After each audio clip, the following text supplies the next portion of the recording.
1967 সালের পর প্রথমবারের মতো জাতিসংঘের সাধারণ অধিবেশনে সিরিয়া ৮০তম অধিবেশনে ৫৮ বছর পর বুধবার বক্তব্য রেখেছেন প্রেসিডেন্ট আহমদ আল শারা।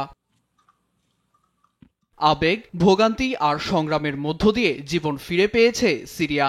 রাজধানী দামেস্কে ইতিহাস ও সভ্যতার জন্মস্থান উল্লেখ করে মানুষের দীর্ঘ বঞ্চনা ও নিপীড়নের কথা এভাবে বিশ্বের সামনে তুলে ধরেছেন আল কায়েদার সদস্য থেকে সিরিয়ার প্রেসিডেন্ট হয়ে ওঠা আহমেদ আল শারা।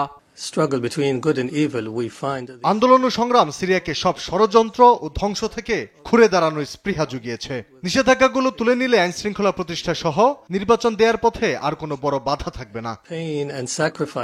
বিধ্বস্ত সিরিয়ার পাশে থেকে সংস্কারের সহায়তা দেয় মধ্যপ্রাচ্যের একাধিক দেশের প্রতি কৃতজ্ঞতা জানিয়েছেন প্রেসিডেন্ট শারা। এছাড়া সিরিয়া ইসরায়েল সীমান্তবর্তী এলাকায় নেতানিয়াহু বাহিনী এখনও সামরিক আগ্রাসন চালাচ্ছে অভিযোগ তার, যা নতুন সিরিয়া গঠন ও মানুষের জীবনকে হুমকির মুখে ফেলেছে জানিয়ে বিশ্বকে পাশে থাকার আহ্বান জানান তিনি।